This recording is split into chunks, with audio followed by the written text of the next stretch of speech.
And we're back with another episode of the Lakers Fast Break podcast. It's Gerald Glassford coming right back at you here for the Lakers Fast Break. Pop Culture Cosmos, where we cover the latest news and trends in pop culture. Am I not on? Am I not on? Hello. Hello. Hello. Hello. Hello. I am on. I am on. It's Gerald Glassford. I gotta love.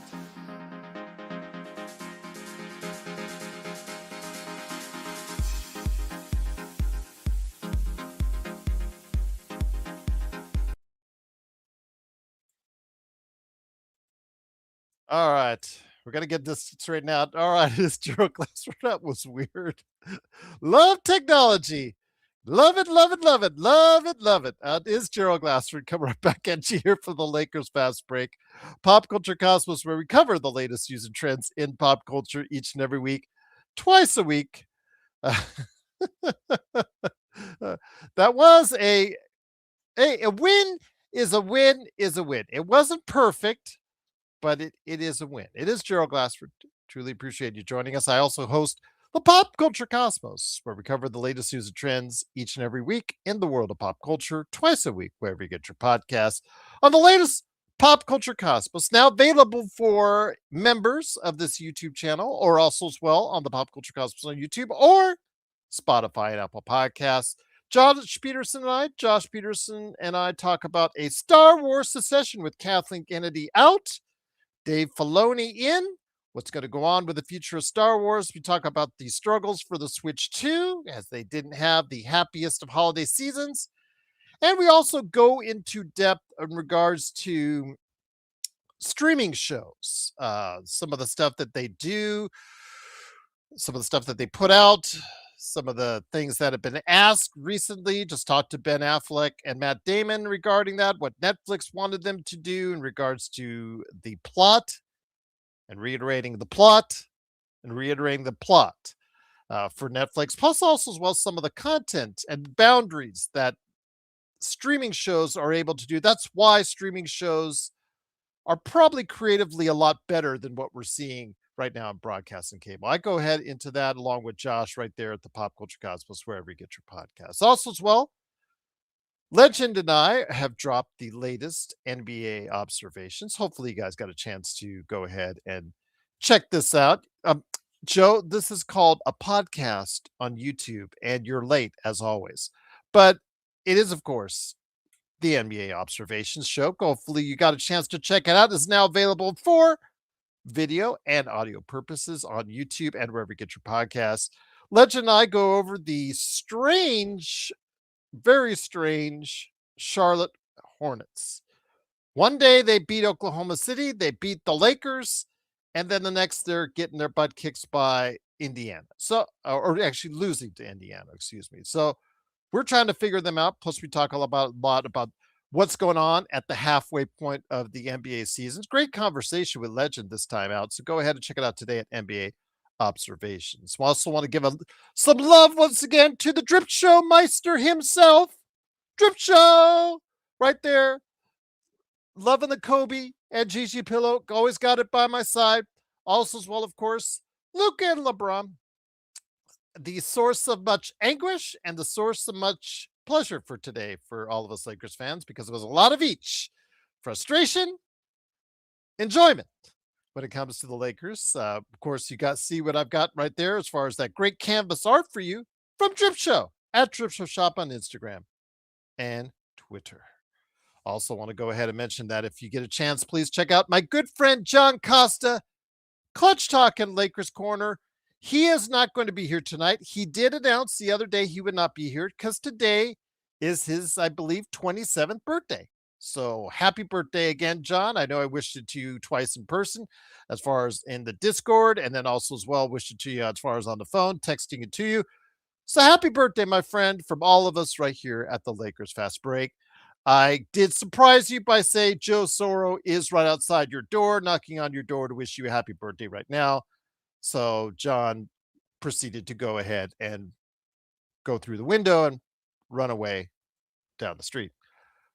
But of course, it's the Lakers Fast Break. Truly appreciate you joining us. Thanks again for being a part of what we do here. Please like and subscribe, get the latest notifications on when we go live on the air with the latest Lakers Fast Break podcast. JSJ is bearing itself out, but you saw the best of Timmy and you saw the reason why he was having a hard time finding a consistent place in the league on the defensive side, JSJ. You've got to hide him on defense. It's that simple, but gotta love Timmy on that offensive end. El Rosto's here. Thank you so much, El Rosto. Appreciate the super chat as always. A triple double for Luka. I know as much anguish as we gave him during the broadcast today, he ended up with a triple double as the Lakers came into today on the start of an 8-game road trip. And boy, the defense in that first half was not something to remember, especially the fact that the Lakers at times were down double digits, fought their way back to close at the end of the half, but lost their composure, lack of discipline, whatever you want to call it. The Denver Nuggets went on an 8-0 run in a matter of seconds, and Luka got his 13th technical. 16 will get him a suspension for a game. So you better watch out for that. It really just it unraveled as the Lakers went down by double digits once again at the end of the first half. But in the second half, the Lakers, something must have lit a fire under them because the Lakers came back on the defensive end and played one of their best defensive halves of the season, giving up only 36 points in the second half, 71 points in the first, right down almost in half to 36 points in the second, dominating the second half in the third and fourth quarter, outscoring them 58-36. Absolutely great performance on the defensive end of that second half. They focused in, locked in, and got the stops that they needed. Got back into the game, got the lead, and was able to hold off the Denver Nuggets in the Mile High City. No Jokic. They've been playing well without him, but not today, as they finished off poorly to the Lakers defense as the Lakers won 115-107. Lakers are now, I believe, back at 10 games above 500, 26-16. With a lot of action going on, some teams right next to the Lakers moving up, some teams right next to the Lakers moving down. The Lakers are 26-16. They're 9 games out of first place in the Western Conference. They are now in 5th place as of right now, a half game behind the Houston Rockets, and they are essentially in a tie with the Phoenix Suns and Minnesota Timberwolves because all 3 teams are 9 games back. The Lakers just have some percentage points ahead of Phoenix and Minnesota at this time. But yes, with what's gone on in the Western Conference, all it takes is one loss or one win can move you up and down dramatically in the standings. So right now, the Lakers are 5th place in the Western Conference. They're actually 3 games out of 2nd place in the Western Conference. So keep a note of that as well. But it was a triple-double for Luka, as El Rosto pointed out. Want to go ahead and give him some props. Yes, it was frustrating at times. Could have made some better choices in that first half on offense, but you can't fault Luka as far as overall shooting. 12 of 21 from the field, 3 of 9 from 3. Actually missed some shots late from deep. 38 points for him, though. 13 rebounds, 10 assists, 2 steals, only 3 turnovers. LeBron James, 6 turnovers, though, but 19, 9, and 8 for him. Marcus Smart at the end in that fourth quarter decided to go ahead and really get back into the game, providing some really key moments as far as from 3, shot 3 of 6 from 3 overall, 15 points for him. Provided some good defensive stops as well. A critical shot as far as from Aaron Gordon. He did foul Aaron Gordon, but he got fouled himself on the follow through. Really nasty kick to the groin area that everybody saw out there. But again, really great that the Lakers held the lead and finished it off for a 115-107 victory. What do you guys say out there? How you doing out there? All right, doing okay? We are winning the championship. JJ, always good to have you here, part of that. What's going on, Trojan Fight? Fight on, Trojan. What's going on? Good win tonight, surprising but still good. Yes, because it didn't look good for a little while, Trojan. The Lakers, especially with that 8-0 run at the end of the half where they seemingly lost focus, lack of discipline, what have you. They went to a 14-point lead, I think, from they were it was a close game to a 14-point lead for Denver at the half. And I know a lot of people out there were kind of troubled by what we saw. I was troubled by what we saw because of that just fact that you gave up so many points in such a small amount of time. It was just really not the way you want to go ahead and close out your halves. But again, the Lakers didn't pay for it. They didn't pay for the fact that they missed LeBron missed several free throws at the free throw line. He was terrible at the free throw line today. He even took that with the day he was having. He even took that technical in the second half. And I was saying, is there anyone out there on the floor that could have taken that free throw better that instead of him? Is there a better free throw shooter out there? And Gabe Vincent, in minimal attempts, he does have a better free throw shooting percentage. But again, LeBron just assumed he's going to take it. So he took it. And there you go. Nick T says, why do they keep on playing Gabe Vincent? Gabe Vincent, again, I just mentioned him right there. He did not have the greatest game of the world, but 5 points for him. 17 minutes. Jackson Hayes, 4 of 5 shooting for him, 9 points and 5 rebounds. DeAndre Ayton only gave you 15 minutes, 4 points, 8 rebounds. He did get hit in the eye, so I hope he will be okay. Drew Timme, everybody's flavor of the month, this guy who I said that, like to see get some minutes to, has been getting some minutes as of late. 9 points for him on 4 of 6 shooting, 3 rebounds. This is his opportunity. He is someone who has bounced around the league. Again, one of those guys that is just looking for an opportunity. It's not perfect because you saw him on the defensive end get owned on a couple of occasions. That's the reason why he has a hard time sticking in the league. But offensively, you can see this kid can shoot and is a good passer. I really think that the Lakers might give him even more of a look as long as he can continue to play like this. Rui Hashimura, tough day shooting for him, 4 of 13, but still gave you 9 and 6. And again, the Lakers did pull out the victory, 115 to 107. Very heavily reliant on our top 2 stars today. I know that doesn't sit well with everybody because we were talking about how on the Discord how everybody needs to get more involved when Luka and LeBron. It's just they don't have a trust factor with their teammates. It's just seemingly looks like that at times. But again, they were able to get back into this game. Credit to the Lakers playing better as a team, especially on the defensive end of that second half and getting the victory 115 to 107. El Rosa says, based on the results for January 2026, the Lakers did not come back to win their game. They lost to the. Yeah, I know exactly. Well, they got it today, but they got it. We'll take it. JJ Rick, do you think we are title contenders? No, I do not. Do not think we were title contenders now. And we just beat a top 3 seed without their top player in Nikola Jokic. And they're one of their top defenders in Christian Brown, I believe, was also out of the game. So you tell me, JJ, you're not going to get us to fold and say differently than what we've been saying from one game to the next just because the Lakers win one game and then they lose one game and then they win one game. So come on, JJ. Yes, you're wasting your efforts typing it up on the keyboard when you say that stuff. But Nick T says he's proud of Luka.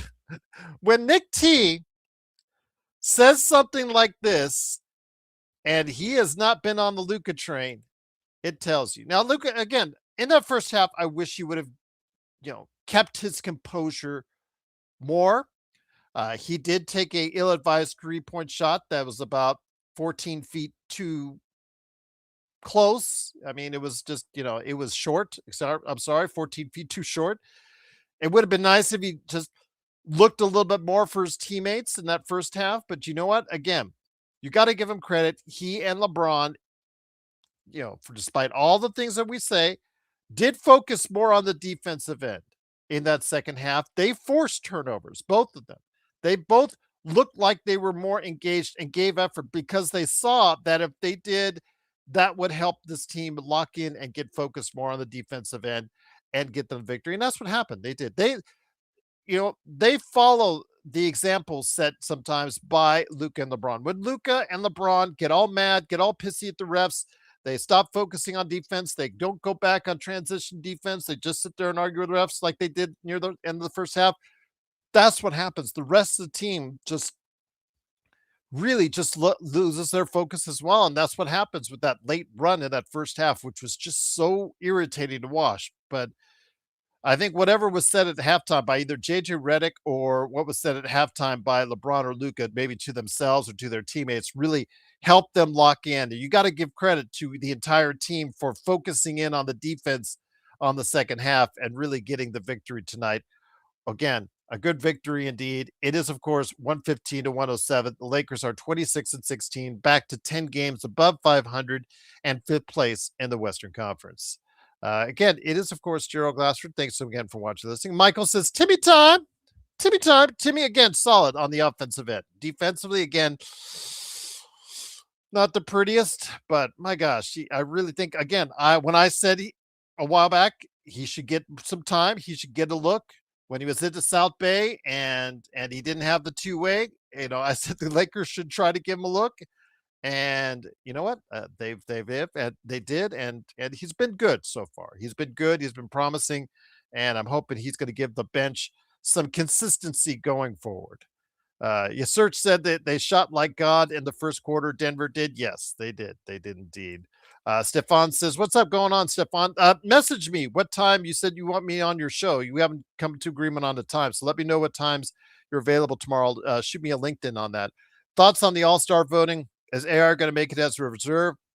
I don't know because that month-long injury, Stefan.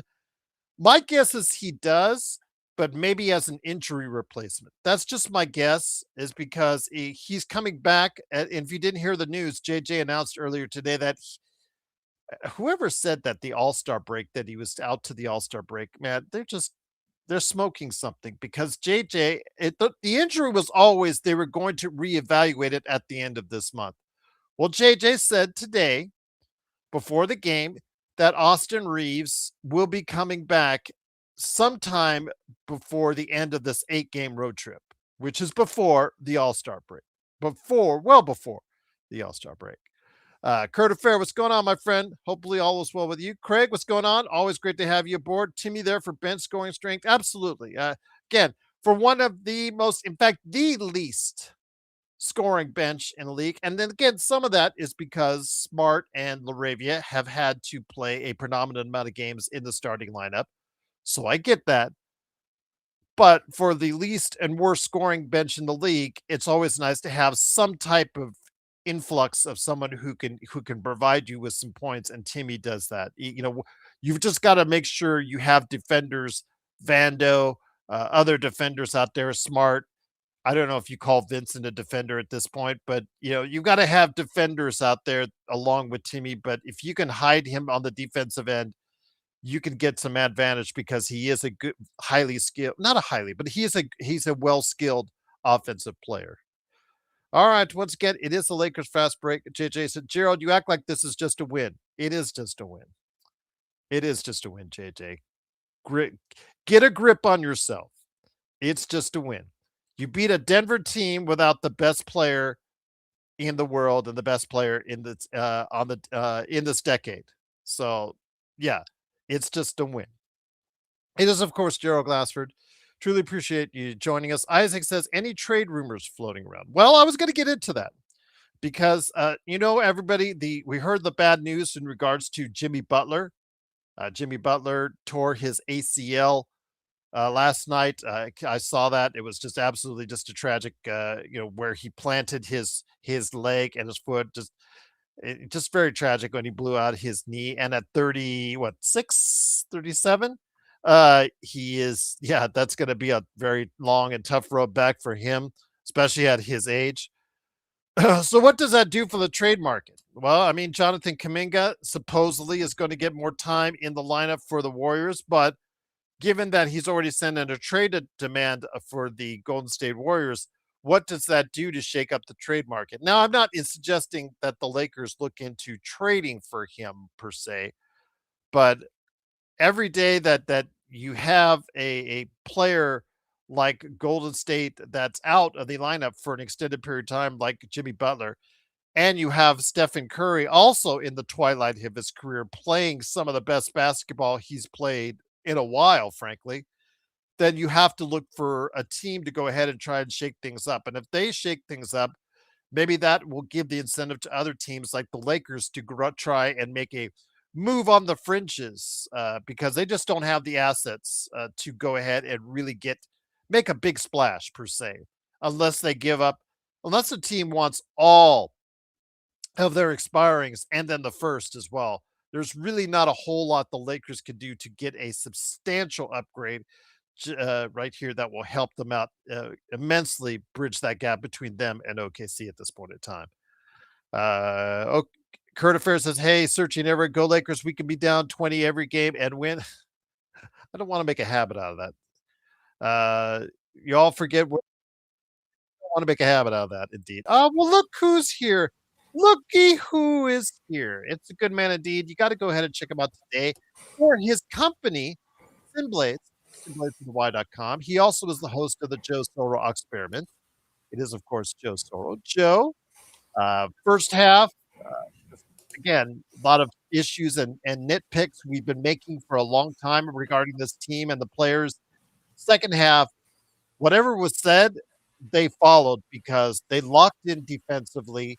They outscored the Denver Nuggets. What was it? 58-36. Took over the game in that fourth quarter and never looked back.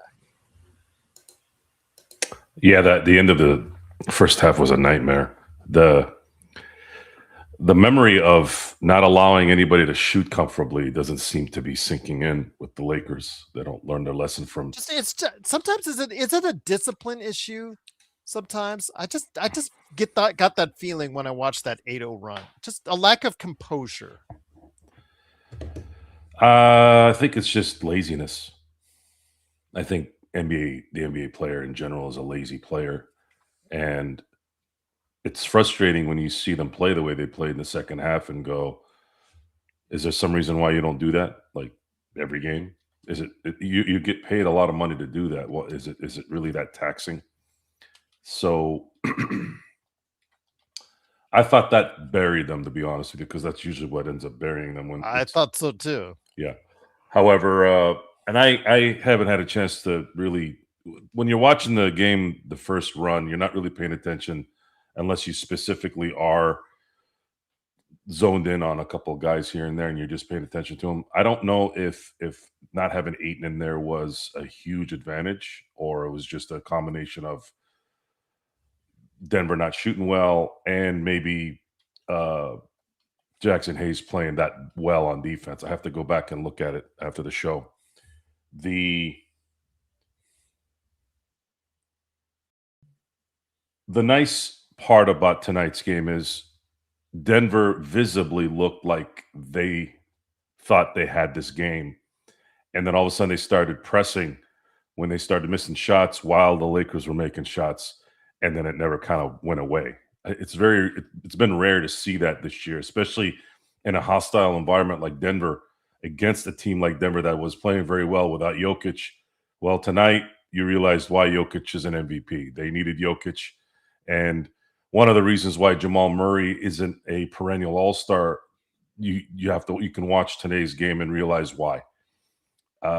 He's had a habit of being hurt, and I get that, but games like this is when you're supposed to make sure that you make a shot that matters. And he's hit a couple of game winners on the Lakers. So I should say he's made a habit of making shots when it matters. But tonight is more indicative of who he is normally, not against the Lakers. It just so happened that he did it with the Lakers tonight, which was the first time I'd seen him do it.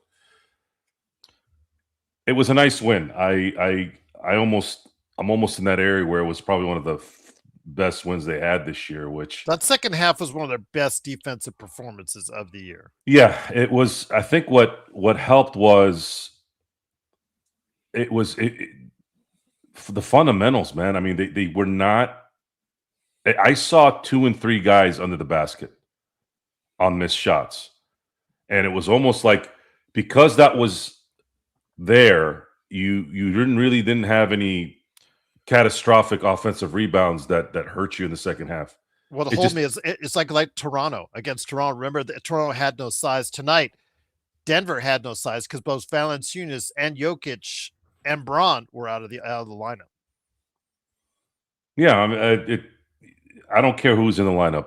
You got to win these games if you can win them, and they did because the Lakers are missing a starter as well, and they didn't have their starting center, which it's debatable that maybe it helped them in the second half because DeAndre Ayton a lot of times is the issue in terms of playing fundamental basketball on a regular basis and boxing out on a regular basis. I've been very happy with Jackson Hayes' play this year. I didn't think he advanced this well. Some of those alley oops that him and Luka were connecting on, I just it's those kind of plays where I'll have to educate the people around me because a lot of people don't really watch the games like we do. They're not Laker fans like we are, where they're watching games in every day, every other day. The plays like that is how I will explain it. I'm like, look, this doesn't come up on a stat sheet. He makes the shot. Obviously, it's an assist, but this kind of play is what sets the opponent's. It's what sets the opponent on their heels. They don't know what to do. It in this situation, it worked. He got an assist, he got a basket. But what'll happen is they're going to now have to prepare. They're going to have to prepare for that play, worrying about that play. And even if Luka's not shooting in an instance, that might open up a play where Luka gets the ball next, and now they're worried about an alley-oop, and then Luka might throw it to LeBron, and LeBron has a clear path to the basket. Or it becomes a hockey assist where LeBron gets the ball from Luka, and then all of a sudden somebody dives, and then boom, it's a basket. Basketball's it's very when you have someone as high IQ as Luka is, a lot of times you're not going to understand that IQ if you're an idiot, which most fan bases are idiots, even Laker fans. That is something that I've been trying to teach people around me. And of course, it's just conversation. It's not like they're probably going to retain it.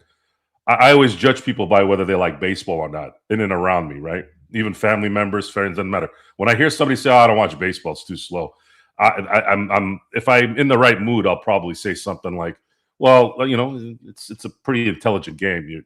Slow people don't usually like baseball." Then, of course, they'll get insulted and they'll huff and puff, and then I'll have to follow up with, "What are you going to do about it?" And then they'll shut up. So again, it's fun. I like doing stuff like that. The Lakers are 26-16 now. I like 10 games over 500. That's kind of always been the sweet spot. It's almost like when I see an 8-point game or an 8-point lead. I like 8-point leads and above. It's always been that number that always clicked for me. So the 26-16, the trade deadline is hovering here, closer and closer. February 5th for everyone out there. And we're going to have a show, I'm sure. I'm going to set up the day for us to I don't know if anybody remembers last year I think we were on I think I did 12 hours. We did a lot. I think we did 12 hours. Yeah. And that was with me not having a show too. But of course it's not what it used to be either. I don't know if there's going to be a lot of movement this year. There's been some word now that Chicago is feeling out a little bit of Zion Williamson. Michael Porter Jr. has been a discussion a little bit today going to the Lakers. He's going to continue, and also Golden State, and especially with the Butler injury after that. Yeah, I thought Mike Dunleavy Jr.'s zinger on Kuminga against Kuminga today in the press conference was pretty good.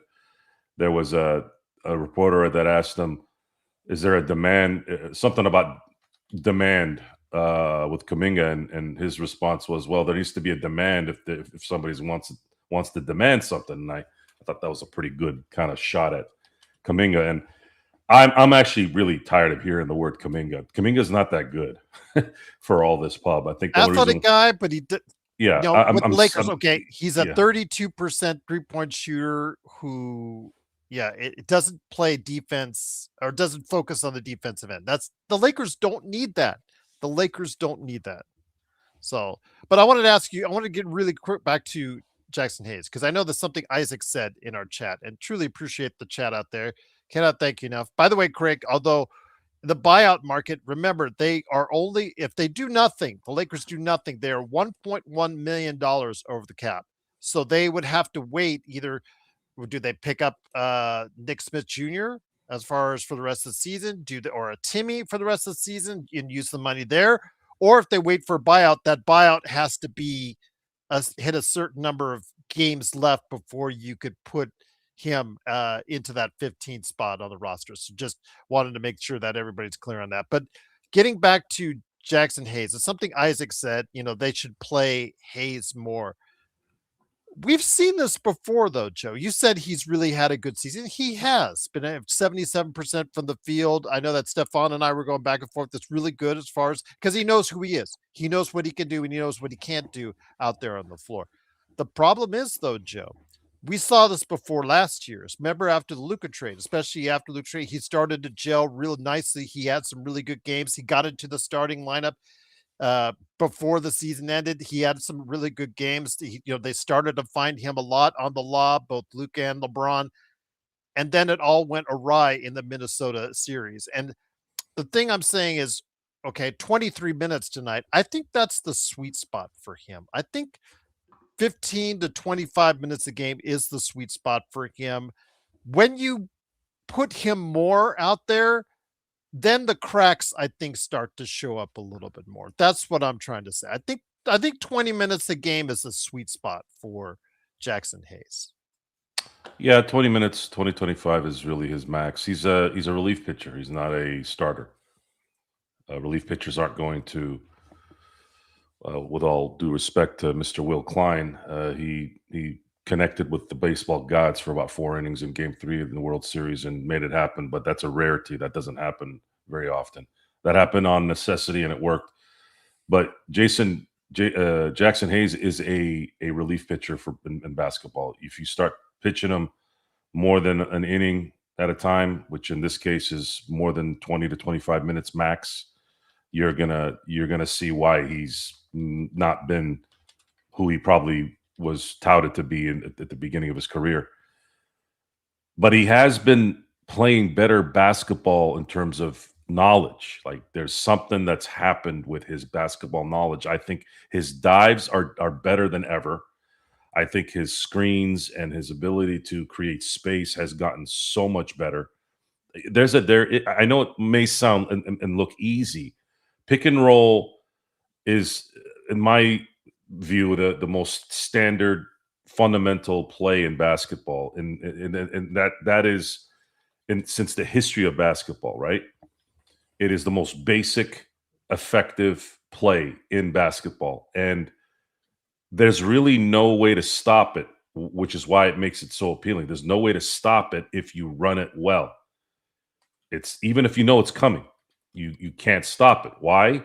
Well, it depends on really, let's say Luka. If Luka's a threat at shooting, Luka's a threat at getting to the basket, Luka's a threat at throwing a haymaker, throwing a lob to do an and one if he sees your hand go a certain way, so you can draw the foul and make the shot. So now you're at a there is no way usually in winning that matchup unless you're someone like Jaylen Brown or Marcus Smart in his prime, where your hands are like Edward Scissorhands, you can get in there, right? But most players don't have that capability.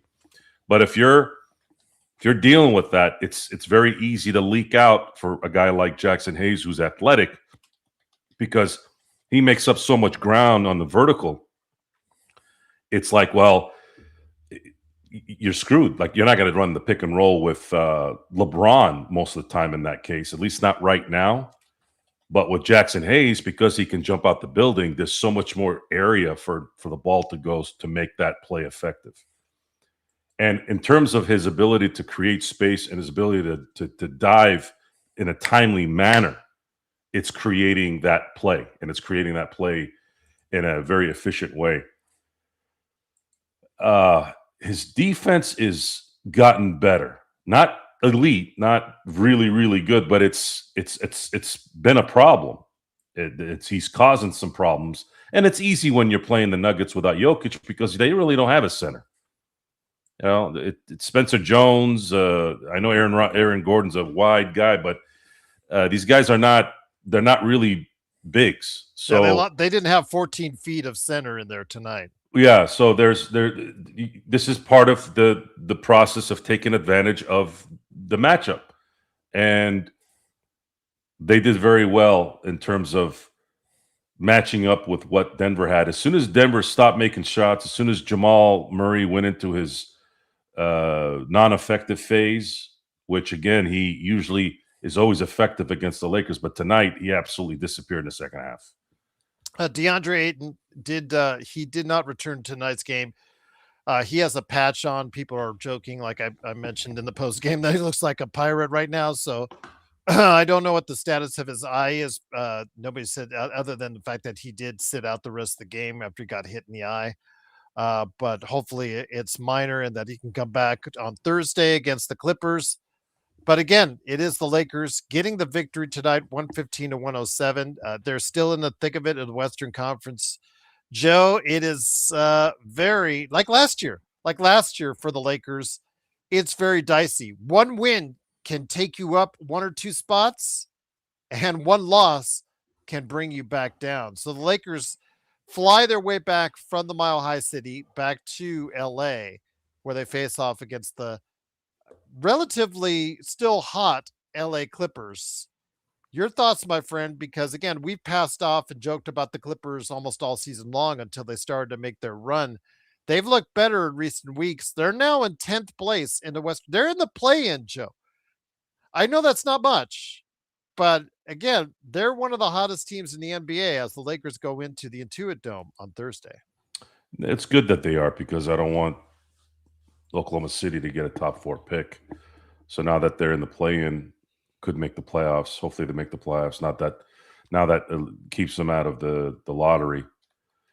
So yeah, I'll be secretly cheering for the Clippers so that Oklahoma City doesn't continue to add talent, especially in a draft that's got some really good players, and of course, getting a top 4 pick. You might as well wrap it up for the next 5-10 years because Presti's not going to pick a bad player. He may not pick a superstar though, but he'll pick a damn good one. He's got a track record of that, Especially in that second round. And he could pick up a star. This is a guy that never had a first overall pick yet, and I know 2 and 3 and 4 picks are pretty high, but we're talking about he doesn't really miss. He just doesn't miss. He doesn't miss because his evaluations are top notch. And there may be no Kawhi because he did come back home early on the road trip with his knee issues. So there is a possibility of no Kawhi Leonard, which again, during the fact that he's had one of his best statistical seasons, could be a big bonus for the Lakers. Yeah. You take advantage again of people being out. And I think the Lakers need to serve the Clippers a little bit of a revenge burger from the last time they were in the Intuit Dome. Hopefully the Lakers are into it enough to where they can beat the Clippers, finish off this Intuit run there. This will be their second game, and then hopefully the Clippers can continue to play well enough to where they don't give Oklahoma a high draft pick. That's kind of how I'm looking at the Clippers at this point. Looking at their competition, you got Portland, you got Golden State, which both of those teams could eventually just kind of drop off. Golden State is likely looking at a drop without Jimmy Butler. That's just gonna be how it is. They're already hurting. And that's what I want to talk to you about with 3 weeks left with the Kuminga saga going back and forth. They lost pretty big at home tonight to Toronto. They ran up the score big time on them. What are your thoughts on what Golden State might do before the trade deadline, given their current circumstances? I don't know what they can do, honestly. I really don't. There's definitely something there for Kuminga to there's definitely a team out there that would like Kuminga. There are teams out there that would want his services. What they get for that, that's the question.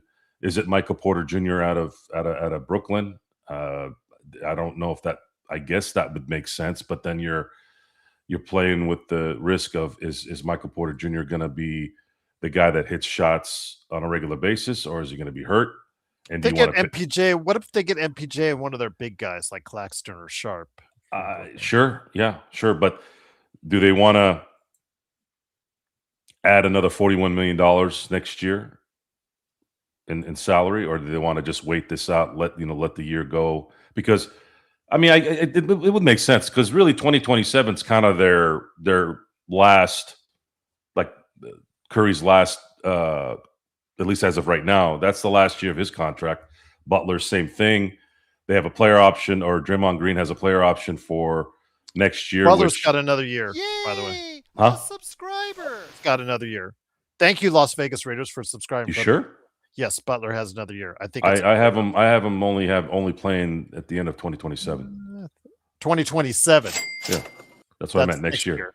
Yeah. I thought you said this year was the No. year. Next year. Next year they drop almost all of their big money contracts except for Draymond Green. They have a player option on him for 2027. I don't see him not picking that up. And then Kuminga is a team option, which I think Kuminga should be traded by the deadline because I think they can get something for him now. And then if the team that picks him up decides, we don't want to deal with this, then they have that option as well. So did you see that thing with Draymond Green and Mike Brown? He gave at the end of the game when they were at MSG, he gave him a big hug, and all the Knicks hated that. That's how bad it is right now in New York with Mike Brown. And somewhere Tom Thibodeau is laughing. Horrible hire. And I feel bad for Mike Brown a little bit. Mike Brown's not going to not take a job. And he seems to interview very well. He's very engaging. He's respectful. He respects people. I think that's the charm that Mike Brown has. The problem is most of those guys are Jay Wright disciples.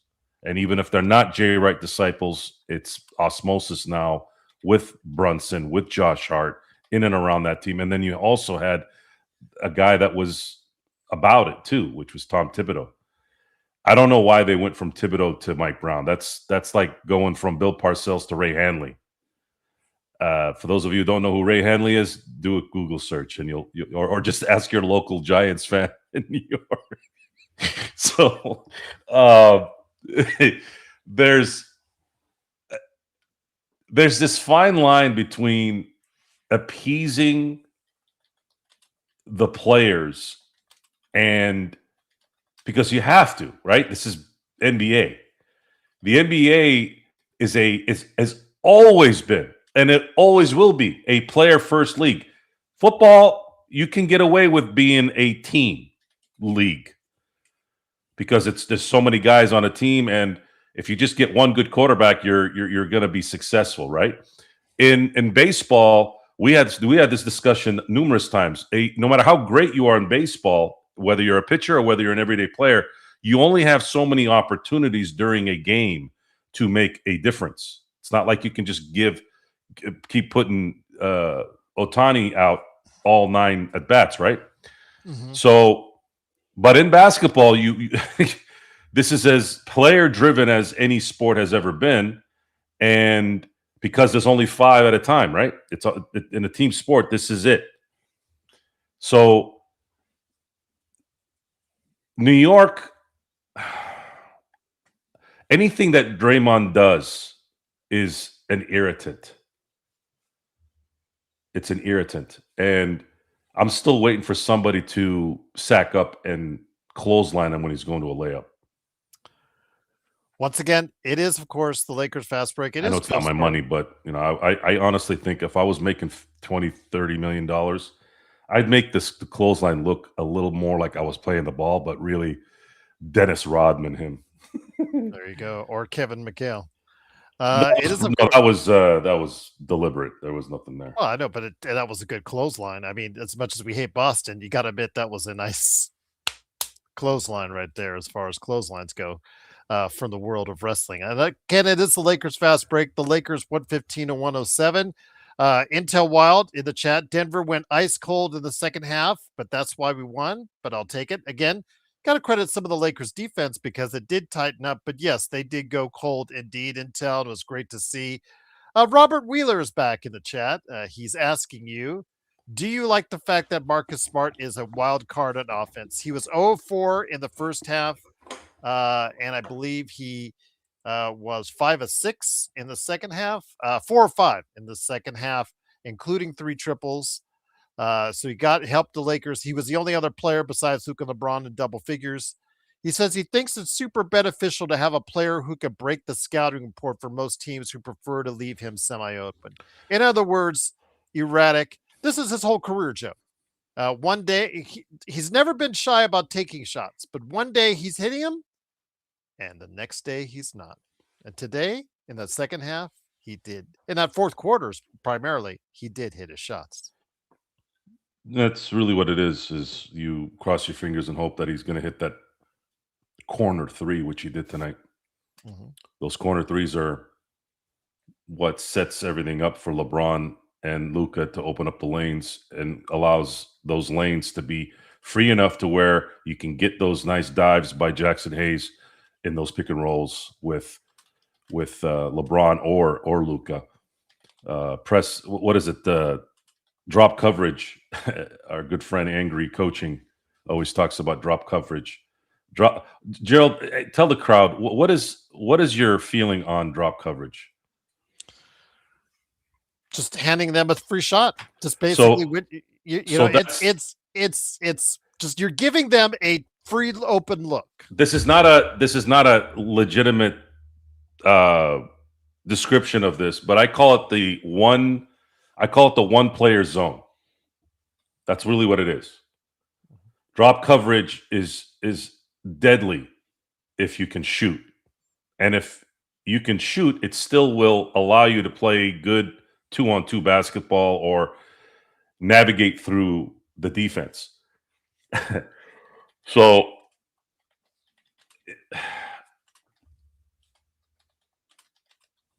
if you stick to the fundamentals, even if you're not shooting well, we've talked about this a few times. The reason why we're always screaming about fundamentals and why it's kind of out of whack in the NBA these days is the fundamentals never change. So if we're talking about someone like Marcus Smart made his living being fundamentally sound. You cannot be a great defender. Even if you're not the great defender you were 4 years ago, you still have the memory, the instant memory of how to fundamentally set your body, set your mind, set your focus on the guy you're guarding. That's why I liked Marcus Smart coming here, because those guys are very rare, especially for a guard to win a Defensive Player of the Year. Gerald, do you know who the last guard was that won Defensive Player of the Year before Marcus Smart won it in 2021? It's been a while. I'll give you a hint. He played in Seattle. Dennis Johnson? No. Gary Payton, 1996. Yes, that's right. The glove. Yes. So, and we have done shows on this in the past where I never understood the laziness of. I know why they do it, because a lot of these pundits, journalists, I don't even know if we call these guys journalists anymore. Really, not very few. Analysts, they are lazy voters because they're on the East Coast, they're this, whatever.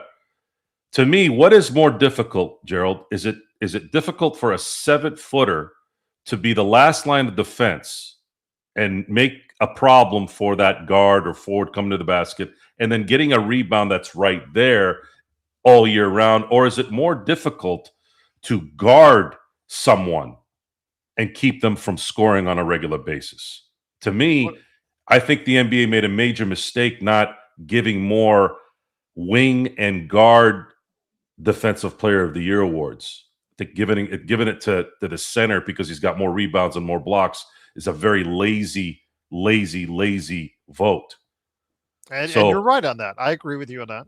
Yeah. So, and why is that important? Because we had, I think, one of the worst votes, which was LeBron. I think it was 2011 or 12. I think it was 2012.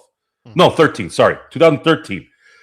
They gave Marc Gasol the Defensive Player of the Year, yet he wasn't on the first team.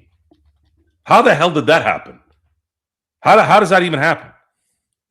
You have the Defensive Player of the Year that year, and he wasn't even on the first team, all defense.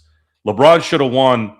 LeBron should have won Defensive Player of the Year that year, and he got hosed.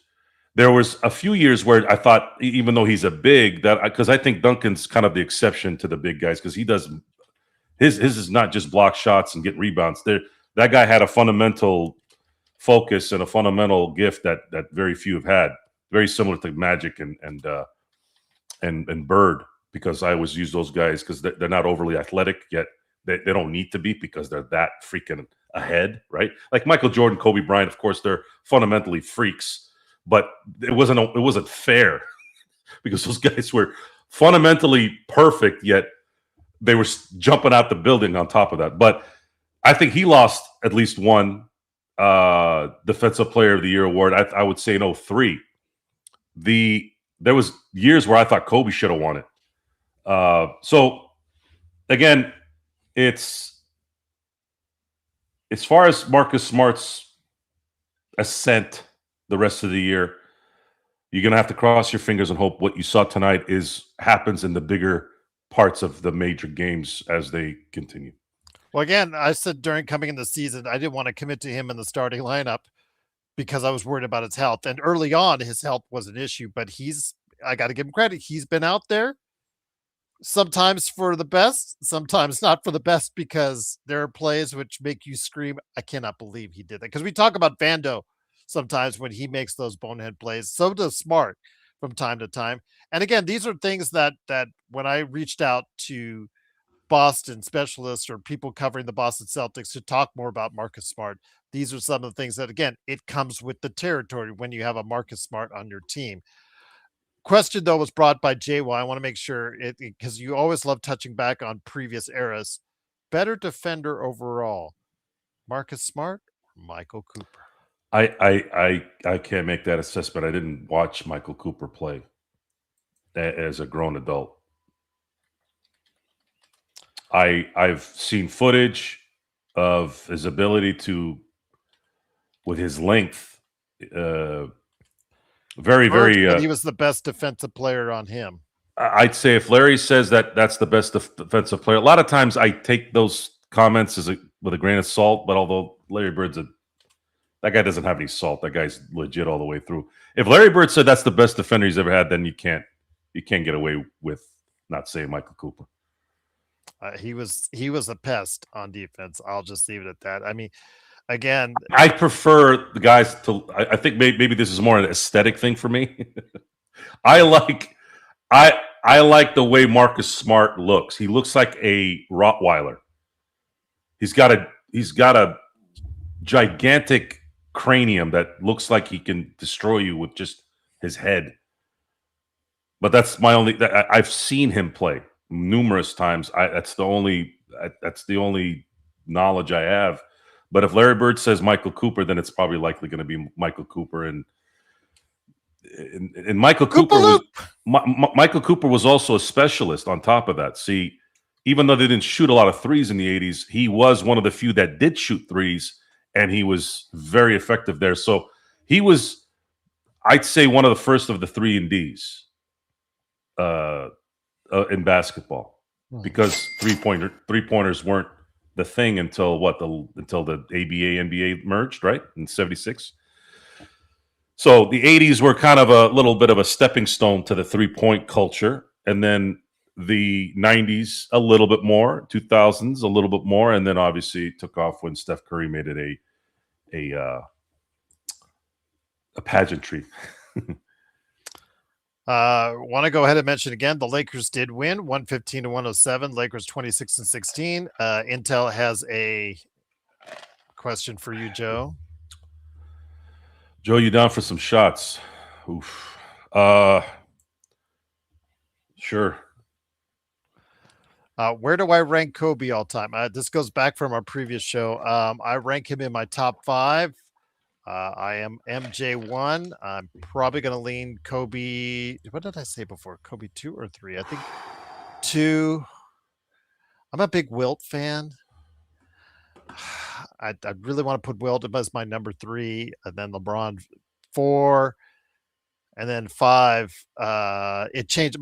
5, it changes by the day for me. Kareem, West, there's Larry Bird. There's a ton of people you could put at number 5. But I'm a Wilt guy. I'm sorry. I just loved his dominance. I have not. No one ever in statistical history of the NBA has dominate for a period of time like Wilt did. So I'll leave it at that. But Intel says he's watching from behind. So should I say yes or no? Yeah. Joe says yes. Okay. He's watching from behind, so wanted to make sure. Also, Gerald, I heard that Joe is bandwagoning with my Rams. If the rumor is true, tell him I'm welcome him to the Rams. No, he gave compliments to the Rams the other day, but that's the best you're going to get with the Rams. So just don't push Do your us luck. a favor, cool bro. Push the off button on your phone and your computer. Oh, it is, of course, the Lakers winning tonight at 115 to 107.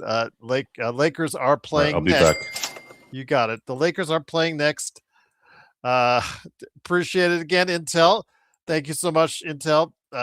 He is getting the paraphernalia needed for some shots. Shots. He is taking the shots this time. So with that, though, the Lakers 26-16, guys. Again, I've seen a lot of, and I get inundated a lot with mock trades out there. Some of them for nominal players. That's the thing. If you're going to make a trade, if you're the Lakers, and and you send over mock trades or whatnot, I'll read them all. But think about it for a second. Going after players that are like bench players on other teams or players that aren't getting any time on other teams, they're not going to, they might have some promise on your team. They might give you a little bit of a boost, but they're not going to be a huge factor in the Lakers, playoff run per se. With the Lakers' limited number of assets outside of expiring contracts, they do have 5 trade swaps. They have 1 first-round pick. They have 1 second-round pick. Essentially, what can they do this upcoming trade season realistically to get a player that is going to move the needle? And I know that Andrew Wiggins' name has come up repeatedly. He doesn't have the greatest contract in the world. It's right around $30 million, actually high 20s for the next couple of years this season and next season. So again, your mileage may vary. Again, I've heard back and forth on that as Joe's taking some shots of JD right now. But again, is there anyone realistically or any ones? Because realistically, I think the Lakers need any ones, not just anyone that can really come in there and make the difference up for what the Lakers have right now. Cool Bro says, Gerald, the Rams, are you and Joe going to become Rams? No. I'm an NFL fan, first and foremost. And first shot by Joe said 4 shots in 12 minutes is the number that he's. So I took it at 10:35. We have until 12:47 to take 3 more shots. 10:47. So remind me, guys, while I talk. Okay. Cool bro. Die. Not literally, just die away. I'm an NFL fan, not a Rams fan. That's always been hard for me. Even when Eric Dickerson was running up and down the field, that was still just, I don't know. It's just something about maybe it's the logo thing, just never appealed to me or whatnot. But again, it is, of course, the Lakers fast break. It is, of course, Joe Sorrell along with Gerald Glassford. He's got JD. It's Jack Daniels, Isaac. It is, of course, Joe Sorrell along with me, Gerald Glassford. Thanks again for watching, listening. Again, the Lakers do get the victory. They're in 5th place in the Western Conference, 26-16.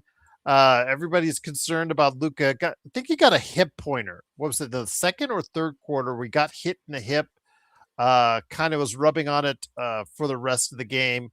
You've got DeAndre Ayton with an eye injury. We don't know how long that is going to last. So we're kind of worried as far as the Thursday game with the Clippers, because for however great this victory is, could be, you know, another side of a loss because you weren't able to suit up everybody on the other end. The Lakers are now on an 8-game road trip. Yes, I know one of the games is into it, but essentially the Lakers are on an 8-game road trip.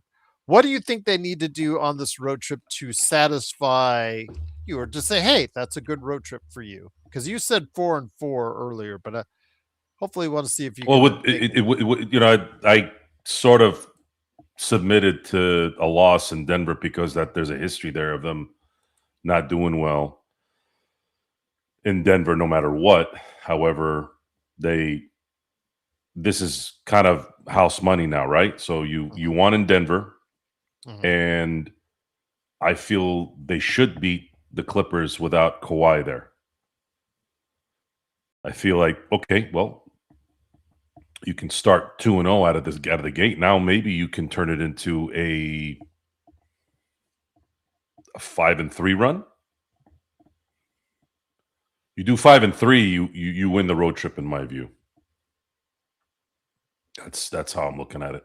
That's a fair assessment. 5-3 is good, and the Lakers have been playing amazing, better on the road than they have at home.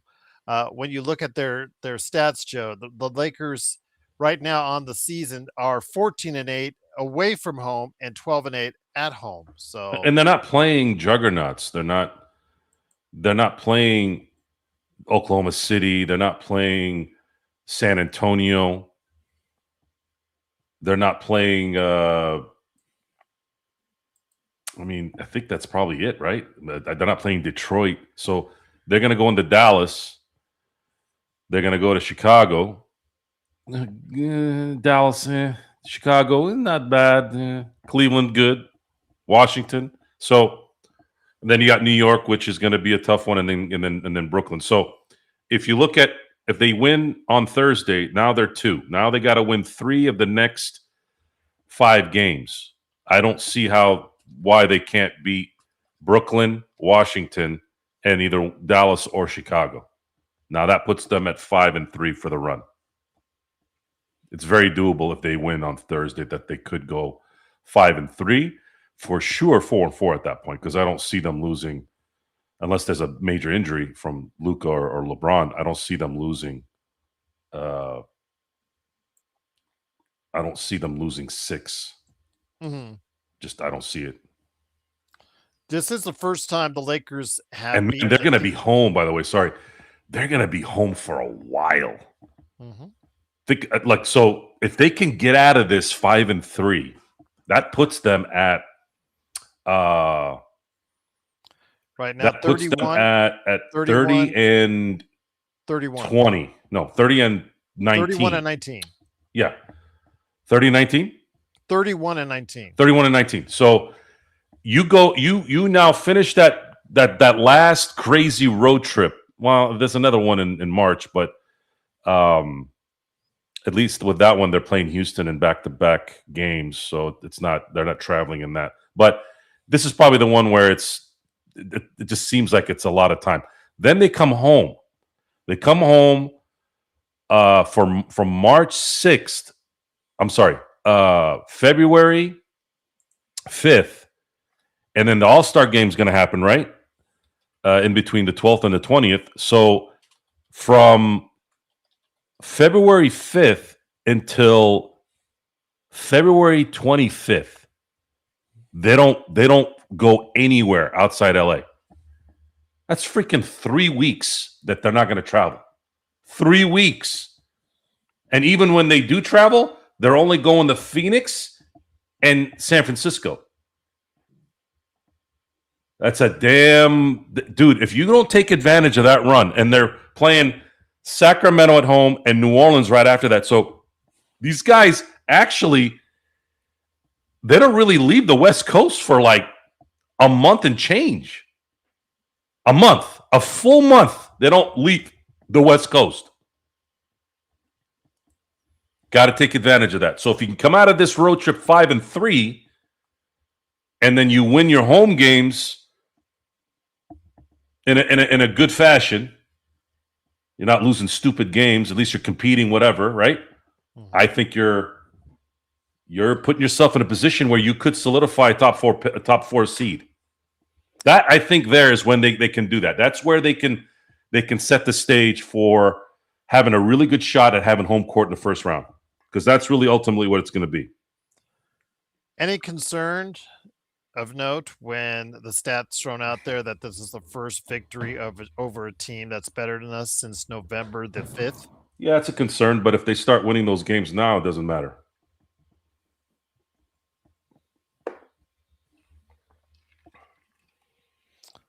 Again, Joe adds that number 2, or is that number 3? Yeah, that's number 2. Time went by quick because I was talking, but hey, son, what's up? It's it's always going to be on eggshells. They'll lose the next game and then everything goes to hell, right? Then they'll win a game and then we're excited. This is the life we have to live. The return of Austin Reaves may need an adjustment too. I don't know if it's going to mean losing games that they should win, but there will be an adjustment. And JJ did announce that Austin Reaves will be back at some point during the 8-game road trip. So, guys, whoever said, again, I will reiterate this again. Some of you guys were like spreading stuff around there that he was. No, they're not. There was some posts that he was going to be gone for another month. The original from Shams was a month from his original injury. That's what I go off of. It's the official report was that they're going to reevaluate him in a month from his original injury the day after Christmas. And so I went off that, have been sticking to that, and it looks like it could be even better news because he may be able to come back, which is right around a month. It's right around a month is what it will be when he comes back, which is always good news. I'm going to say this. With you too, Darth. I'm going to say this. I don't believe that Rob Pelinka will keep his job regardless of what happens this year. At some point, he will definitely be out of the job of what he's in right now. But what he could do is he could maybe allow himself, if this is something he wants to do, is stay with the organization in a different capacity, even if he has the general manager tag, just not player personnel stuff, right? And draft stuff. Just, again, being a general manager, much like how Mitch Kupchak was when Jerry West was in charge. Input a little here and there, but ultimately the decision is going to be made by the player personnel guy or the VP. What we need as Laker fans for Rob to do is he needs to get one more guy at the very least at the deadline where it doesn't compromise the cap for when they need to go out and get free agents, either this year or next year, and someone that can actually help the team in a way where you're like, whoa, this guy's going to really, really help get shots in, play defense. I have no idea who that is. No idea. Zero. We've named names. We've done a lot of that stuff, but it's just not. If he can bring that to the table and give the team a little bit of a shot, it could mean the future with him staying with the Lakers. And this is all, again, I'm just kind of thinking out loud here. Joe is lucky I'm like at the halfway mark. Otherwise, Joe would be hammered by now. What does that mean? So that's number 4 you're going to have right now, right? Because you just had 3. Yeah. There you go. It was 10:47. Was the 12-minute mark. So I know Isaac wanted some Quattro. Salud. There you go. I know you. It's number 4. Intel number 4. I know that he wanted some juicy rumors. Writing for Bleacher Report, Eric Pincus has named the Lakers as a realistic landing spot for Herb Jones, Jonathan Kuminga, and Triple J, Jaren Jackson Jr. You could do Triple J this year before his contract extension kicks in. It's I think around 35 right now. Jonathan Kuminga, again, he's on that weird 2-year contract because of what he had to deal with as far as the situation between him and Golden State. Herb Jones, his contract, I think, is in extension or remote already. I'll have to check and see on his contract. But I would say of the three, Joe, realistically, who of those three are the biggest possible target that the Lakers would be interested in getting of those three? I think the only one that makes sense from a effective standpoint would be Triple J, and that would be Jaren Jackson Jr. By the way, guys, in case you guys are confused. The Herb problem is Jones, he by the is way, is making about 14 million, and then his extension kicks in. yeah. Here's where things get interesting. Rich Paul wasn't a completely useless in terms of his assessment of bringing in Triple J, because I had mentioned that a few weeks earlier. I just didn't include Austin Reaves in the deal. I want you to imagine this, Gerald, because I did think about this recently. How would a team of Triple J, Luka, and Giannis look? Oh, that would look great. Because the thing is, you're not relying on Triple J. If you're not relying on Triple J, Joe, and you're using him as a third option, that's a great third option because of all the different things. We've seen the talent that he has. You saw him going against Ayton when they were playing those back-to-back games, what this kid could do. But it seems that he underwhelms so much because he's only averaging like 18 or 19. See, this kid should be averaging 25 every single game with his skills. He should be rebounding a lot better. He can block shots. He can do those type of things. He can shoot from distance. He has so much in his skill set, but yet doesn't do as much as you'd like. And it's kind of frustrating in that way. But if he's your third option to a Giannis, Luka trio, I'm in. I'm in for that. I'm in for that all the way. Yes, and that's something that I thought about. That's something I thought about, and this is why. Oh, by the way, Stefan says you do two more. He said, "Are you chipping in?" Saying if he does two more, chip in 25. Stefan, I just asking that because that's I'm already sweating, and it's not hot over here. Does Stefan want to drop 25 more for 2 shots? Yeah, I'm getting confirmation that he mentioned it in the chat. So I was like, Stefan, are you still there? Just let us know here in a second. So it's so this is where this came from. It came from a couple places. Number one, it comes from that's how you build around Luka, because then the other two positions are going to be yes. Okay, give me. Let me finish what I'm saying here, and then we'll go ahead and go with it, Stefan. Thank you. When we talk about construction of Luka's run, there is no better run. There's no better start, in my view, in having your perimeter and your paint have elite defenders. Giannis is an elite defender at the perimeter, and then you have an elite defender in the post, in the paint.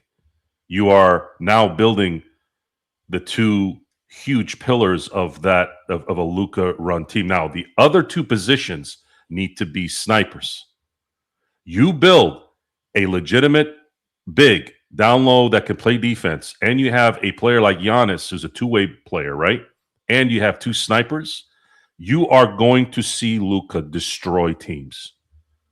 And of course, Giannis will destroy teams as well. Imagine a Luka Giannis pick and roll. Guys, Giannis can dunk from the dotted line with a half a step, not even a full step. Imagine a pick and roll day in and day out having to deal with that.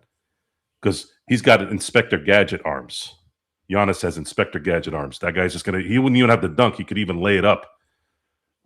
How many dunks is Triple J going to have? How many of those screens that he's going to create for Luka that's going to create what we see with Jackson Hayes with him? Because he's athletic like that. Maybe Jackson's a little more athletic, but he's pretty athletic too. So imagine how much effort he's going to want to put in on the defensive end when he's getting easy shots given to him by Luka. It's It's the perfect building block. So if I had to pick a trade, and I don't know, I don't know what Memphis would want. If they really are insistent on having Austin Reaves, probably not. This looks like the Lakers are married to Reaves.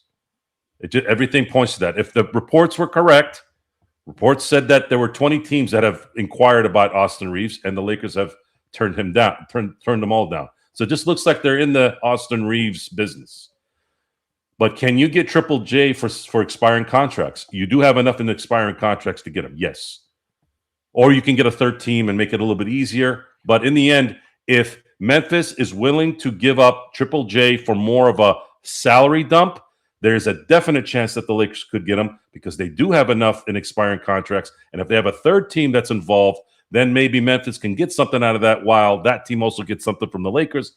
That's kind of how that plays out. And then now you have kind of the first building block after Luka to show, hey, this is where we're going to go with this next phase of this, hopefully this next run of championships. Because Triple J is a young guy. He ain't going anywhere. What's up, Black? How you doing? John told me to send his regards. He is not here tonight because it's his birthday. He's 26, Gerald. 27, I thought. He's going to turn 27 this summer. So this is how you build a young... Oh, I thought you meant John. I thought you meant John Costa. No, not John Costa. Triple J. I gotta take my 2 shots for 25 All right, bucks. Stefan, he's doing it. He's doing it, Stefan. Once again, it is the Lakers fast break. Again, if Triple J is here, if he's your third option, I'm all in. If he's your second option, I'm not in. Because we've seen already how that goes in Memphis, and that has not gone well. He just It's not about options here. This is about an elite defender down in the post. Again, if he's your third option behind Luka and Giannis, I'm all in. I think basketball's past the first, second, third options now. It's more fluid now. Well, you have a lot of guys on the team that are just shooting threes now. Whose option is what? Well, on the Lakers, who's open. There's on the Lakers. There's a clear 1, 2, and 3. Is there? I think so. It just depends on who's on the floor. Are you going to put LeBron? So if you put LeBron, AR, and Luka on the floor, you're thinking Luka's the one option, right? Mm-hmm. And then LeBron is 2, and then Austin is 3. Austin often supersedes, and that's my point. Is it's very fluid. It's not set in stone like it used to be. Again, if I'm just saying, if the guys who are getting the most touches are in order, Luka, Giannis, and then Triple J, then I'm all in on that. If Triple J, as we see in Memphis, is more of a priority for you offensively or overall, that's what you've already seen the results of that in Memphis. And I'll leave it at that. But yeah, again, it's a good option. Herb Jones, again, a lot of people talking about him because he has not been playing a whole lot in New Orleans as of late due to injury, but maybe they're just holding him out, what have you. But he is a high-level defender that a lot of people are interested in. Craig says, is this Karen Allen and Raiders of the Lost Ark taking shots? It could be, Craig. It could be. Great scene. Great scene. I love that whole scene. And then, of course, everything catches on fire. But the way that they patterned how they got the fire to go in certain directions and whatnot in that scene. Spielberg did a good job with that. Man, I'm sweating, man. Jeez. Joe did it. Yeah, he did it, Search. Right there. No more shot calling, guys. No more shots calling. He's had enough for the night. Again, it is, of course, Gerald, Lakers Fast Break. Truly appreciate you joining us. It is, of course, Joe Soro. Enough shots for Joe Soro. Don't put him through anymore, please. Again, thank you for watching this thing. JY says, what's the worst that can happen if the Lakers don't make any moves? Well, the worst that can happen is either an injury or the Lakers just, as you saw over the course of the past 6 weeks, JY, they could continue that slide. The defense gets worse or the defense stays where it's at for most of the time because we don't usually get these kind of second half efforts like we saw tonight. usually the Lakers who came into the, I guess tonight in the 20s in defense, it could stay there and the Lakers could continue a free fall that puts them into the play-in. But, again, what do they really have as far as assets they can go ahead and go there? It's only letting me do 1999 on this thing, but salute dog, big dog. Also Thursday too. Yes, Thursday is the anniversary of Kobe's 81, the 22nd, 81 of Kobe's 81 as well. Yes, absolutely. Appreciate it. Very kind of you to do so. But Joe, how you feeling, man? You okay? Yeah. Okay. I just read an article that the Celtics are interested in Triple J. Yep. I think a lot of people are interested in Triple J, given the Memphis season right now, given the fact that there's not really a whole lot of interest in Ja Morant. So there you go. Yes, but thank you, Stefan. Appreciate the super chat. I heard another super chat coming up here. Did he send another one? Oh, there you go. Yes, he did. He got the 25 in there in 2 parts. So, hey, YouTube's weird on that. Just I don't know why. I don't know why they do that, but appreciate the 25 that you put in there. Thank you again. It is of course the Lakers fast break, but Joe, again, big win for the Lakers. It keeps them in the thick of things in the Western Conference. What if they don't? Let's put JY's question to the test. What if they don't do anything at the trade deadline? Because that is a great possibility given what Rich Paul, who I hate to give credit to on this, but I have to give credit to him, said about the Lakers' 2 current timelines about being competitive, but leaving that beautiful cap space open this summer. That's probably why then. But what if they don't do anything? Maybe they have their sights set for something of the summer. Then they don't want to compromise it, because you would compromise a lot of it, especially if they decide to keep Austin. That's my issue here right now. My issue is, are you really going to max out Austin Reaves? If you max out Austin Reaves, that's the issue. That's a problem, especially if you go and get. You're not going to do that if you get Triple J, though. Even if you don't max him out, even if you give him a $200 million contract, which is not maxing him out. I don't think Austin should make more than $30 million a year. Okay. And I've come up on that because I was thinking 25. He's too one-sided. You can't give max money to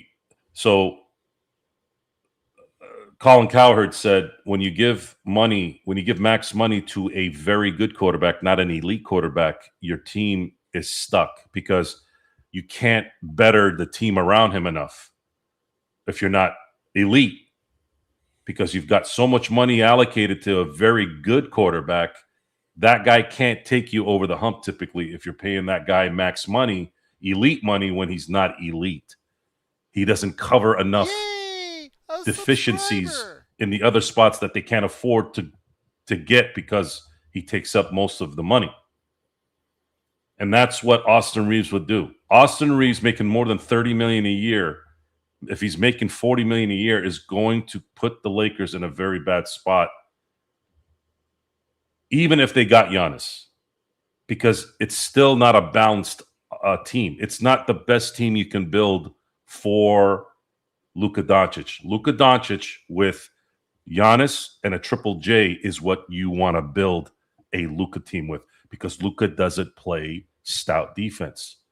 You need other guys on that floor that can do 2 things. 2 need to be able to play defense, and 2 need to be able to make shots. And then one of those here and there need to do both in spots. There is this is not an argument. This isn't something that I opinionated on. This is exactly what needs to happen. If you don't believe me, go look at what Dallas was building in Dallas. But the problem they hit there was Kyrie. And all you got to do is watch the 2024 finals. Kyrie was exploited. Kyrie ran out of gas. Luka was playing with one leg. You have to have a balance for Luka. If you really want to be a perennial title team every year with Luka as the captain, you have to build the other 4 players with at least 2 stout defenders and 2 snipers, 2 really good shooters. Otherwise, it's going to be inconsistent. You're constantly following your tail. So they need to make that decision. Can they do it? Can they start early? Yes. If you can make a deal that makes sense for a Triple J, yes. Triple J is 26. He'll be 27 in this summer. And in basketball, in the NBA, the sweet spot, and it's like this in baseball too, the sweet spot is in between 28 and 32 for a basketball player and a baseball player. That is the sweet spot. That is the prime window. And you would get somebody that would match Luka's window. Now, Giannis is not in that window. Giannis is getting out of that window, but Giannis still has value because of his athletic ability, because of his God-given limbs and ability to, fast fiber stuff. Like, he's a freak. He is a freak. He's a Greek freak, not because it's a charming name. He is. He's a freak. He can make a layup from the free throw line. That's how long he is. So that guy's game fits perfect with a point guard like Luka.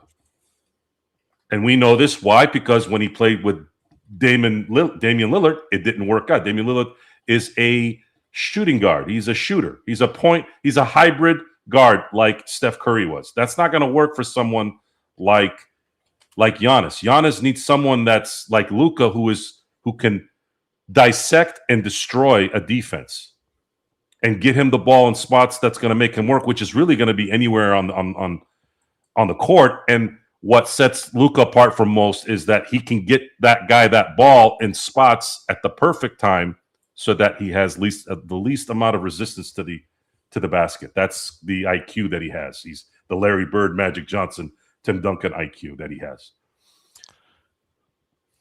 Luka is going to go to the league and appeal the technical foul that was given to him, his 13th of the season. Remember, guys, if he gets up to 16, he will be suspended. I'm glad it's getting close to that. Sorry to interrupt you, Gerald. So he has to change. He has to change. Stop talking to the refs. And this is something that I really, really think that JJ really needs to solve. I know we're putting a lot on JJ to do everything, and I guess that's the job of the head coach. But he really needs to sit down with Luka and say, "Look, Luke, I know it's going to be hard to break out of this, but at some point you got to break. We've all had habits in our life. People bite their nails, people play with their hair, whatever. It's a indirect activity, right? Okay." It's going to take a minute for you to get out of it, but you need to now really, really, really hone in on that mentally and stop doing it. Stop talking to the refs. Condition yourself to stop doing it. If it's in spots, tell the ref, "Look, this guy's grabbing me on the hip. Just kind of watch out for that." If Shaq, who got butchered every single play, didn't complain every time to the ref, then you cannot complain every time to the ref. No one got hammered more than Shaquille O'Neal. No one. And how do you – it's like the holding call in football. You could literally call a foul on every possession for Shaq. So the refs were screwed either way. And even Phil Jackson said Michael Jordan was fouled on every play he ever was in because there's no other – you couldn't stop this guy. He was too freakishly fast. The thing is, though, it's about, I understand it gets him fired up. Like LeBron. LeBron gets a tee like that, and it gets him fired up. He starts going in that mode where he starts guarding everybody, and he starts want to go ahead and charge the ball. Same thing with Luka, gets him teed off as far as being aggressive on the offensive end. But at that time, if you remember, that was at the start. That kicked off that late run that Denver made, where the Lakers just lost their composure. They seemed undisciplined, because that's the word that came to mind for me in that run was discipline. And the Lakers, had they showed some discipline, probably could have prevented that run from happening, because he just sat there and argued while when he was arguing, the other team was going on a fast break, leaving the Lakers vulnerable at that time. So again, it's who he is. It's who he has been.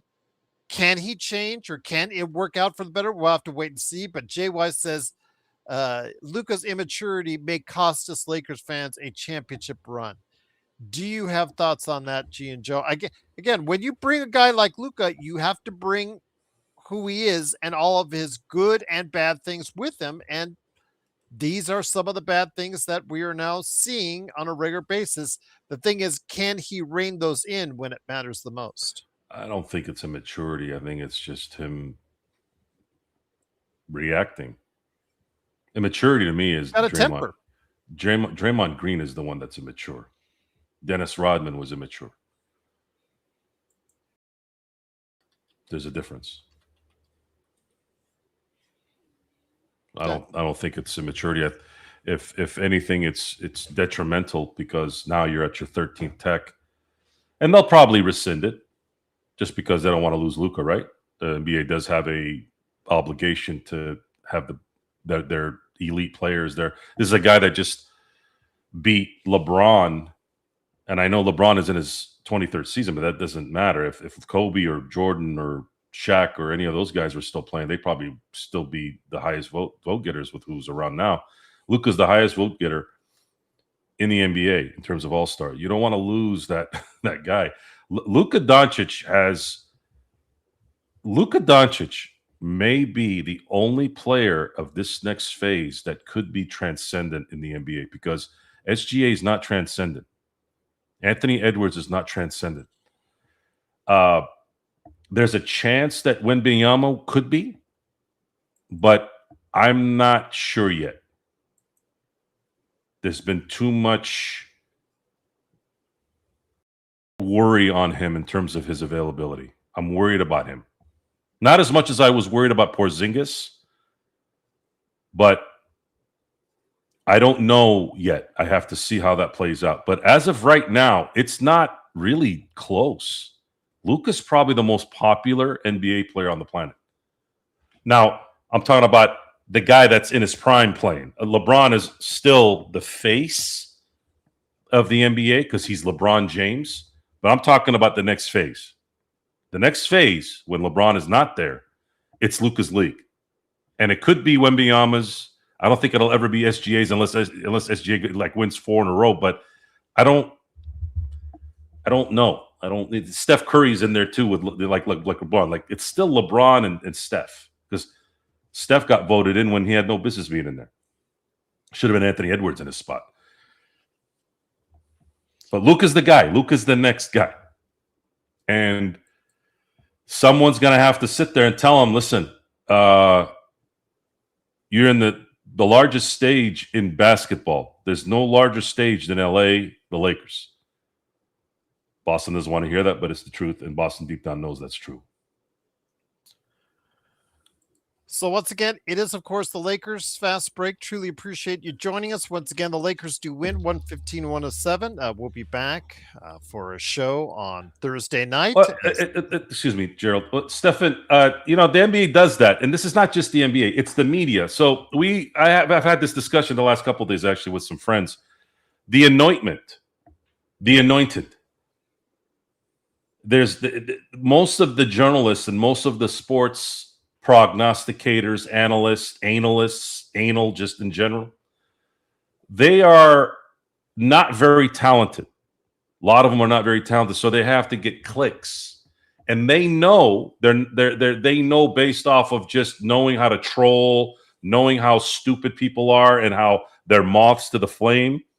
They create that narrative so that they can get you to be there, get you to click, get you to discuss it. What are you talking about? Kobe Bryant's the next Jordan. We heard that. I heard that in the 90s. This is the next Jordan. Some people took it as, wow, really? And some were like, what the hell are you talking about? LeBron James has been in the GOAT discussion for a good, decade now? It's been about a decade when he started winning when he won the 2016 championship. And now what you have is you're going to have for the first time, I think, in a long time where you're not going to have a lot of the GOAT talk anymore. The guys like Luka, guys like Wembanyama, SGA, those guys are not in that area. They're not in that Jordan, Kobe, LeBron area. They're just not. So that discussion is probably going to go away for a while. Wembanyama could be a big man discussion if he ends up winning 4 or 5 championships. They'll probably start talking about, is he better than Tim Duncan? Like, that probably will be the start. And then if he wins 5, 6 championships, then you're like, hey, is this guy in the Kareem area? Like, is he Kareem Abdul? Is he better than Kareem? That's probably what's at stake there. As far as Luka's concerned, I don't really know if he'll ever be in the GOAT decision. I don't think he ever will. It just he'll be definitely in the point guard area, but he'd have to win a lot. He'd have to win 6 championships to be in the Magic Johnson area. You can't get in the Isaiah or well, even Isaiah, he was sort of not even really a true point guard. He was kind of like the first of the hybrids. But he's not going to get into that Magic area unless he wins a lot of championships, especially in LA. Yeah. So yeah, it's a wasted discussion at this point. Before we head on out, though, I do want to mention that, of course, go ahead and hit up Joe Soro on his YouTube channel, Joe Soro Experiment. Plus, also as well, of course, we'll be back on Thursday night after the Clippers game. But before we head on out, I wanted to get Joe's opinion. The Baseball Hall of Fame opened its doors for another 2 entrants, one with a kind of checkered past as far as with Carlos Beltran and dealing with the fact that he was, with Houston on those memorable teams, that kind of circumvent the rules. And also Andrew Jones, again, great player in his 20s, but he fell off like a cliff as soon as he hit the age of 30. I've been advocating for Steve Garvey for a while. Again, that's pretty much a dead point at this point. I don't expect anything at this point, but Andrew Jones is a career 250 hitter. That's where we're at, Joe. That's where we're at. I'm sorry, 250 hitter? 252. I'm sorry. I don't want. Who's this? Andrew Jones. Andrew Jones went in the Hall of Fame because of 10 Gold Gloves. He went into the Hall of Fame much like how Ozzie Smith went into the Hall of Fame. Okay. And I'm not against it. Okay. You're just not. You have to be the best, and arguably the best at your position. And Andrew, it's not Andrew. It's Andrew with the it's DR. not Andrew. It's there's a harder. Andrew, or it's DRUW. Yeah, it's so Andrew is arguably one of the greatest center fielders of all time, and that's with people. I saw Ken Griffey Jr. play center field, and that's Jim. Now here's where this opens up things. So Jim Edmonds is sitting there going, "What the right?" So I heard today on MLB Network that they've brought in some new voters because I think not too long ago Andrew was at like 8%. Yes. Right? So and it doesn't look good, Joe. It doesn't look good after he hit 30. I'm telling you right now, that WAR stat is starting to dominate baseball. It's bigger than any stat in baseball. I think that's a mistake. So you know who their new voters are. They're all a bunch of geeky millennials. So they went from one bad, stubborn boomer to now the freaking geeks. It's like why can't anybody ever balance shit out? Why does it have to always be overcorrecting? Is it that hard to know who was considered Hall of Famer? We're talking about this and questioning it. So that automatically, in my view, means he's not. You're questioning it. And what about Beltran? In my assessment, in my voting criteria, because you're questioning it, that likely means no. Just saying. Scott Rowland, that was the biggest shock for me. When Scott Rowland got in, I'm like, what? How the fuck did Scott Rowland get into the freaking Hall of Fame? I watched Scott Rowland play his entire career. I have not thought of Scott. God, I hate it. I don't know Scott Rowland. God bless him. I'm happy he's in the Hall of Fame. But Jesus, I never in a billion years watched a game with Scott Rowland and said, holy shit, we got to be careful of this guy. Not once. just the World Series run for him. Okay, he had one. So Eli Manning had 2 runs into the Super Bowl. Take away those 2 years, what did Eli Manning do? He did dick. I have a feeling he'll get in because he's going to get in. He's a Manning, number one. His face is on every fucking commercial on the planet now. Of course, he's going to get in. But I'm not a big Eli Manning fan, and I love his brother, and I love his brother because he loves Eli. It's such a weird paradox there because his family's tight. I have immense respect to siblings who love each other like that, and I know that's supposed to be something you're supposed to do, but the man loves his brother, and I have like ridiculous when you love your siblings and your family, like it's different with me. Like I have a whole different mechanism in my head. Like I have a lot of respect for that. Now, So we went straight to Andrew Jones, but what are your thoughts on Beltran, given the fact he was part of that Houston Astros roster? They're basing it off of what he was doing in the early 2000s, not really so much that. Yeah. I think it's pretty clear where I stand on the Houston Astros saga. Some say it's because it's an easy comment to think that people own you, right? Oh, it's rent free. It has nothing to do with rent free. First of all, the Dodgers have won 3 legitimate championships to your 1, and I'm not going to sit there and listen to Joe Davis because he's been told to say this. Listen to Joe Davis wax poetic George Springer, knowing that Joe Davis is our play-by-play guy. And he's got to kiss this guy's ass because he's a company man, knowing that piece of shit knew what was coming at every home game in Houston, and the most important game of that series, especially the most important game of that series, because the Dodgers were up 4-0 and 7-4 in that game. The Dodgers win that game. The Dodgers win the World Series, and Clayton Kershaw takes home the World Series MVP. And guys like Yasiel Puig, guys like the Dodger lifer and Andre Ethier leaves a champion. All that got erased because of these cheating pieces of shit. But I don't think Beltran's they didn't put that in there, and it looks like no one cares.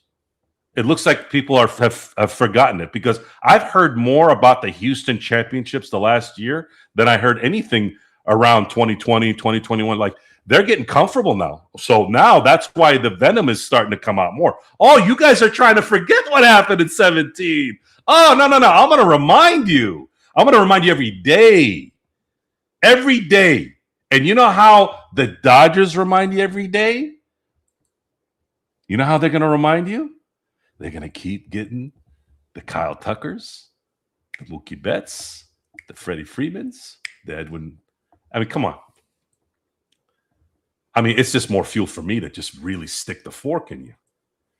I want the Dodgers to win the next 17 World Series. And that's going to be the reminder. That's going to be the real reminder. I'm just going to be the guy that's messaging it.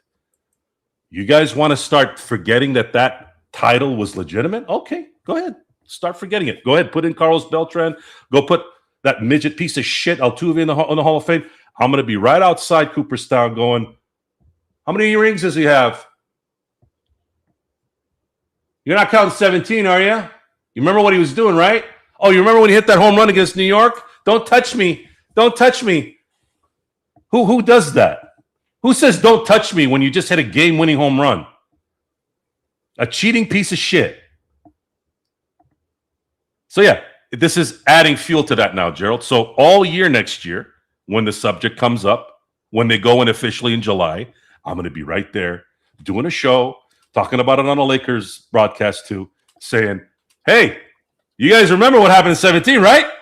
Totally fucking up that whole thing. It's going to happen forever until that fucking trophy goes back to where it belongs and that World Series MVP goes back to where it belongs, which we know it's never going to change, which means I'm not going to ever not talk about it until the day I die. And so with that, it is, of course, the Lakers Fast Break. If you have any comments, please leave it below. I truly appreciate the live chat that we've had. Really great live chat indeed. Thank you to all the people who provided a super chat. Cannot thank you enough for taking the time out of your day for watching and also providing a little something for us. And big shout out to Intel, as always, for his big contribution, and Stefan. Go ahead and check out Stefan's podcast right there for you as well. So before we head it out, my friend, any last thoughts before we do get on out of here? It's going to be a intriguing couple weeks. You're probably going to know for sure where the Lakers' direction is going to be after the deadline. You're going to know 100%. They're going to either go for it or by acquiring significant talent, not like Chris Middleton who gets bought out and you pick him up, something like that. No, if they get somebody in a trade and it's someone valuable, it doesn't necessarily have to be Triple J, just someone like, ooh, he's going to really help, right? Then it's pretty clear at that point that the Lakers are going to let this season run out the way it needs to. If they can compete, if they can sneak in something here and there, it's cool. If not, they're going to go into the 2026 summer going, all right, guys, we've cleaned the slate. Let's start really building this the way we need to. Appreciate everyone joining us. Once again, it is the Lakers winning 115-107. They're now 26-16, currently fifth place in the Western Conference. Remember, they are essentially tied for fifth place because there are three teams that are 9 games back in the Western Conference behind OKC. So with that, how does it move up or down? We'll find out after the Clippers game on Thursday. So for Joe Sorowitz, me, Gerald Glassford, thanks again for watching, listening, and all your contributions. Indeed, it has been a pleasure serving you tonight with the Lakers winning. Everybody seems to be in a good mood. It's good to see when the Lakers are in a good mood because everybody's happy. Let's hope the happiness continues as the road trip continues with game number 2, kind of a road game because it's at Inglewood in the Intuit Dome with the Clippers. We'll see you after that game, the Lakers and Clippers on Thursday night, right here at the Lakers Fast Break Podcast.